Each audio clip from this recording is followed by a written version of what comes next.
जी, प्रातः स्मरणीय हमारे सौम्य व्यक्तित्व के धनी प्रधानाचार्य जी, हमारे अग्रज सम्माननीय श्री महेंद्र प्रताप सिंह जी, समस्त विद्वान शिक्षक बंधु, शिक्षिका बहनों, प्यारे बच्चों,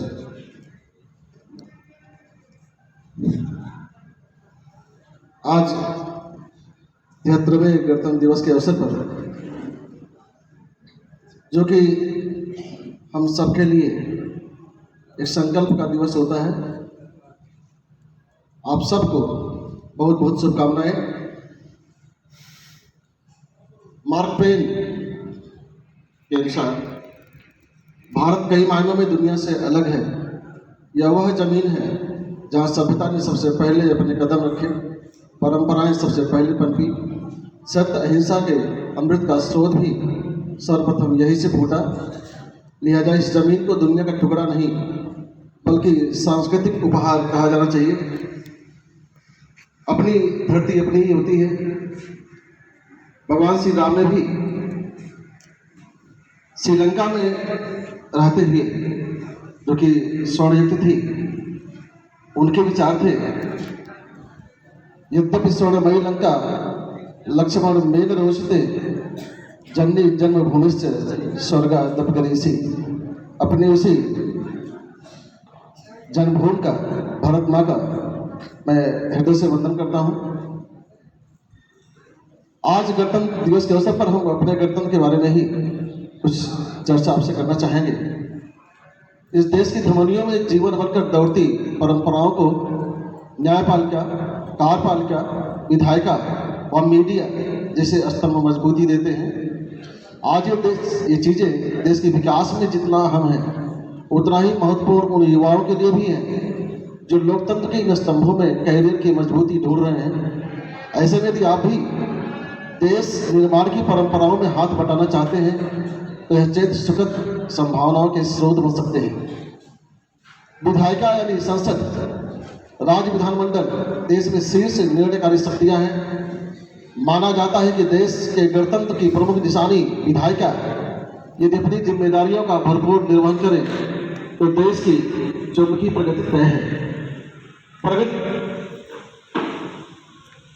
चौमुखी होनी चाहिए, इसलिए विधायिका जो कि सबसे ज्यादा जिम्मेदार है, जिसको चुनने का अधिकार हमको है, उसको चुनने में हमको अपनी जिम्मेदारी का पालन अवश्य करना चाहिए। गणतंत्र दिवस संकल्पों का दिवस होता है और संकल्प कोई भी हो उसका निर्वहन भी जरूरी होता है। संकल्प यदि राष्ट्र निर्माण का हो तो बात और भी खास हो जाती है। गणतंत्र दिवस का मतलब उस खास तारीख भर से नहीं है कि इस दिन हम पूर्ण गणतंत्र बने थे, बल्कि यह तो शुरुआत थी देश के परों को परवास देने की। सदियों तक विदेशी दास्ता के चंगुल में रहने के बाद हमने एक महत्वपूर्ण चीज सीखी, यदि अपनी अखंडता को बरकरार रखना है तो खुद को एक रखना होगा। हमारा संविधान इसी कड़ी में एक शक्तिशाली कदम था, जिसके तमाम प्रावधान देश के रूप में तो हमारी अखंडता सुनिश्चित करते ही हैं, साथ ही इतिहास में की गई गलतियों को न दोहराने का वादा भी देते हैं। लिहाजा यह वक्त सेलिब्रेशन का नहीं बल्कि ऐसे संकल्प लेने का है जो देश के नई ऊंचाइयों से लबरेज करें। हम अपने सवाल के लिए सरकार की ओर ताकना, उसकी जवाबदेही पर प्रश्न करना बहुत हुआ। अब तक हम यही तो करते आ रहे थे। इसका कितना फायदा हमें मिला कहा नहीं जा सकता, लेकिन गणतंत्र 2022 हमें एक नई शुरुआत करने का अवसर जरूर देता है। इस अवसर पर हमें अपनी जिम्मेदारी को समझने का अवसर है, राष्ट्र निर्माण में अपनी सीधी भूमिका तलाशने का अवसर है। पर यह सब तभी होगा जब युवा भीड़ चाल में शामिल होने के बजाय देश के प्रति ईमानदार बनेंगे। अनुशासन जरूरी है। कहते हैं युवा जोश अक्सर अनुशासन की हदें नहीं मानता, लेकिन हाल ही में अन्ना के आंदोलन ने देश की इस धारणा को उलट दिया है। इस देश में युवाओं की गंभीर अहिंसक अनुशासित भागीदारी ने न केवल इस आंदोलन को सफल बनाया बल्कि देश को नई सीखों से रूबरू भी कराया। ऐसे में माना जा रहा है कि यदि युवा अपने जोशीले रंगों में अनुशासन का रुधिर बहने दे तो भारतीय गणतंत्र नई ऊंचाइयां छू सकेगा। हम लोगों के सौभाग्य से विधायिका के अंग के रूप में विधानसभा के सदस्यों का चुनाव सन्निकट है।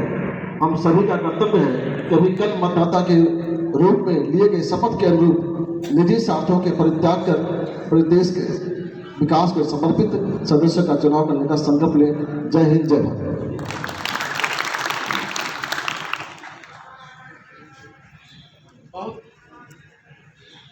हेलो, बहुत सुंदर अभिव्यक्ति आपने प्रस्तुत किया, आपको बहुत बहुत धन्यवाद। इसी क्रम में श्री आशीष कुमार सिंह जी से निवेदन है कि आप आए और अपने संक्षिप्त शब्दों में अपने विचारों को प्रस्तुत करें। बहुत विस्तार से चर्चा हो चुकी है, कुछ गीत के माध्यम से अपने विचार को प्रस्तुत करें। इसके बाद प्रदीप को। बच्चों, मैं आप सभी को 73वें गणतंत्र दिवस के शुभ अवसर पर हृदय से अभिनंदन करता हूँ, वंदन करता हूँ, प्रणाम करता हूँ। बच्चों, मैं अपनी बात को समेटते हुए ये हर साल जो है, चाहे 26 जनवरी हो, चाहे 15 अगस्त हो, क्यों मनाया जाता है, क्या उद्देश्य होता है। जहाँ तक मेरा मानना है कि इस दिन विचार विमर्श करने का दिन होता है। हमारे अतीतों में, इतिहासों में क्या गलतियां हुई, क्या भूलें हुई, जिसके कारण हमारा देश गुलाम बना। तो इन भूलों से, इन की गई गलतियों से भी हमें सीख मिलती है, प्रेरणा मिलती है कि भविष्य में दोबारा ऐसी गलतियां ना हों। इस दिन हम उन क्रांतिकारियों को भी याद करते हैं जिन्होंने देश के लिए अपना घर परिवार, अपने माता पिता, अपनी जवानी सब कुछ कुर्बान कर दिए हैं। 9 अगस्त 1925 ईस्वी को देश के युवा क्रांतिकारियों द्वारा देश को आज़ाद कराने के लिए धन की आवश्यकता पड़ी, तो हमारे युवा क्रांतिकारियों द्वारा सरकारी खजाने को लूटा जाता है। इस लूट में चंद्रशेखर आज़ाद, राजेंद्र लड़ी, रोशन सिंह, अशफाक उल्लाह खां, भगत सिंह आदि लोग सम्मिलित थे। उसी समय चंद्रशेखर आज़ाद जी अपने घर गए हुए थे। उनके माता पिता को पता था इस सरकारी खजाने के लूट में मेरा बेटा ही मेन लीडर है। वो चंद्रशेखर आज़ाद के पास आते हैं और कहते हैं कि आप जानते हो कि हम कितने गरीबी में जी रहे हैं, अगर उसी में से थोड़ा सा धन हमें भी दे दो तो शायद मेरा भी जीवन यापन अच्छे से चलने लगेगा और हमारी गरीबी दूर हो जाएगी। लेकिन उस देशभक्त ने कहा था, यह देश के लिए है, देश को आज़ाद कराने के लिए है, इसलिए मैं जीते जी नहीं दे सकता हूँ। मेरे पिस्तौल में 2 गोली है और लीजिए, मुझे मार दीजिए।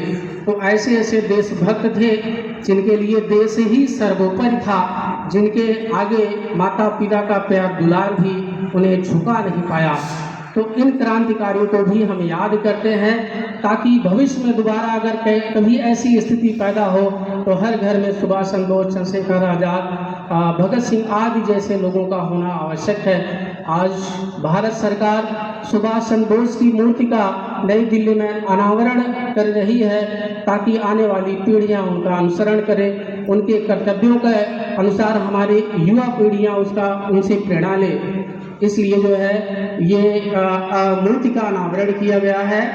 और मैं भारत सरकार से भी और सभी राज्य की सरकारों से भी आग्रह करना चाहूँगा कि देश में सबसे बड़ी जो इस समय समस्या है जनसंख्या विस्फोट, तो भारत सरकार और राज्य सरकारों से मेरा निवेदन है कि जनसंख्या नियंत्रण कानून अवश्य लागू किया जाए ताकि मेरे भारत के सभी देशवासियों का सपना पूरा हो और 2047 में पुनः विश्व गुरु बने हमारा देश।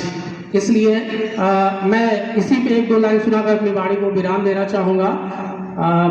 भारत माता का पैगाम, भारत माता का पैगाम, कम से कम हो 2 संतान मांग रहा है हिंदुस्तान। भारत माता का पैगाम, बेटा बेटी एक समान मांग रहा है हिंदुस्तान। इस पर बने कड़ा विधान, भारत माता का पैगाम, कम से कम हो 2 संतान। इन्हीं शब्दों के साथ मैं अपनी वाणी को विराम देता हूँ। बहुत बहुत धन्यवाद।